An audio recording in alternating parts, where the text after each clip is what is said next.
ಪ್ರಾಚೀನ ಕಾಲದಲ್ಲಿ ಮಹಿಷಾಸುರ ಎಂಬ ದುಷ್ಟ ದೈತ್ಯನಿದ್ದ. ಅವನು ತಪಸ್ಸು ಮಾಡಿದ್ದು, ಬೃಹತ್ತಾದ ಶಕ್ತಿ ಮತ್ತು ಅಜೇಯತ್ವವನ್ನು ಬಹುಮಾನವಾಗಿ ಪಡೆದಿದ್ದ. ತನ್ನ ಶಕ್ತಿಯ ನೆರವಿನಿಂದ ಮಹಿಷಾಸುರ ದೇವತೆಗಳನ್ನು ಹಾಗೂ ಋಷಿಗಳನ್ನು ಕಲುಷಿತಗೊಳಿಸಲು ಪ್ರಾರಂಭಿಸಿದನು.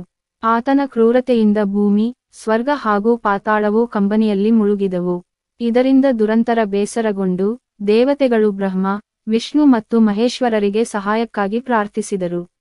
ದೇವರುಗಳು ತಾವು ಸೇರಿಕೊಂಡು ಪರಮಶಕ್ತಿ ರೂಪದಲ್ಲಿ ದುರ್ಗಾದೇವಿಯನ್ನು ಸೃಷ್ಟಿಸಿದರು. ದುರ್ಗಾದೇವಿ ಅಹಂಕಾರವನ್ನು ನಾಶ ಮಾಡುವ ಶಕ್ತಿಯ ಸಂಕೇತವಾಗಿದ್ದರು.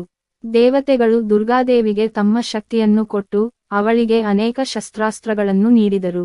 ದುರ್ಗಾದೇವಿ ತಮ್ಮ 10 ಕೈಗಳಲ್ಲಿ ಶಸ್ತ್ರಗಳನ್ನು ಹಿಡಿದು ಸಿಂಹದ ಮೇಲೆ ಕುಳಿತೆದ್ದು ಮಹಿಷಾಸುರನ ವಿರುದ್ಧ ಯುದ್ಧಕ್ಕೆ ಮುಂದಾದರು.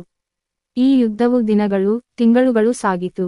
ದುರ್ಗಾದೇವಿಯ ಧೈರ್ಯ, ಬುದ್ಧಿಮತ್ತೆ ಮತ್ತು ಶಕ್ತಿಯ ಮುಂದೆ ಮಹಿಷಾಸುರನು ನಿರ್ಬಲನಾದನು. ಕೊನೆಗೆ